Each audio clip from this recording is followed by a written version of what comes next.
You mentioned that you work in Tennessee, Georgia, Alabama, North Carolina, in that general area. You might have mentioned a Yeah. couple other states. What sticks out to you as differences between those states and what type of land deals buyers and sellers?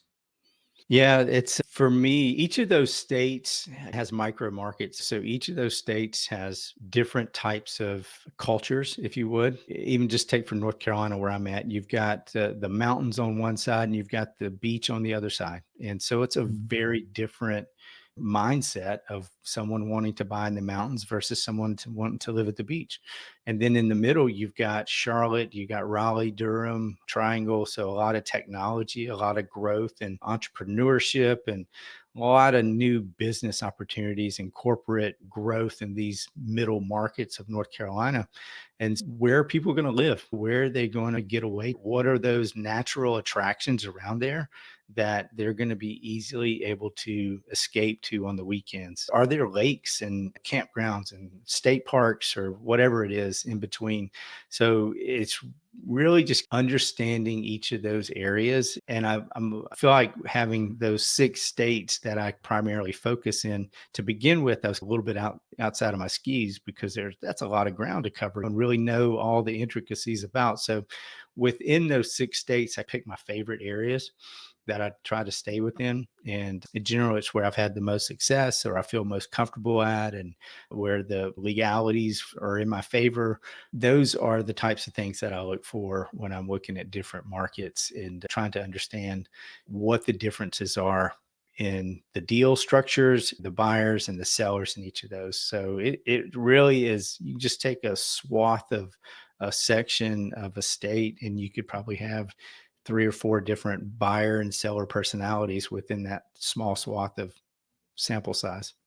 And you said earlier that you use a filter, would I want to buy this land? And that probably is a great way, mental model to put yourself in the next person who's going to buy it into their shoes. What are they going to use it for? Like you're saying, how close is it to amenities or mountains or the city? And what becomes the easiest to sell for you, or if it's good? For me, if I can really see the vision, see the picture, understand the story, and insert myself into the story, it becomes 100% easier for me to sell. I can tell that story all day long. And so if I'm looking at a parcel of property that is rocky and bare, and a lot of people sell desert land. I'm not a desert guy. I don't want to own anything out in the desert.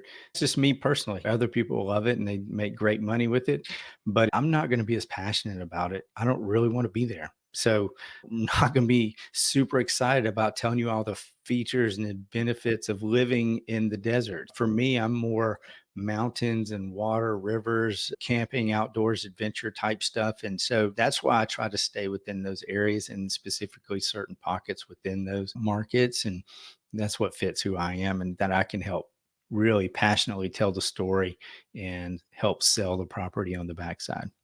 And it sounds like the actual storytelling of what your vision for the property or how you see it is a big part of your resale process. So you're talking with people on the phone and you're relaying the vision. Is that how you Yeah, sell? I do, and a lot of times I actually will almost trip myself up because I don't want to paint too narrow of a picture for folks.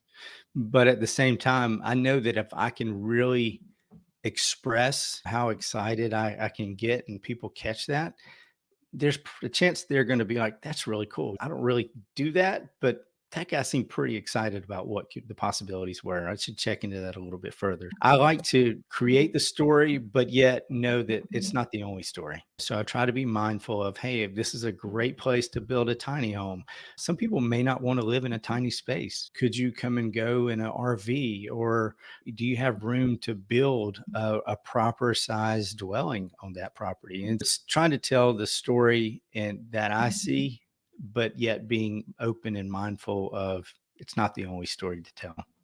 You mentioned some legalities and those being in your favor.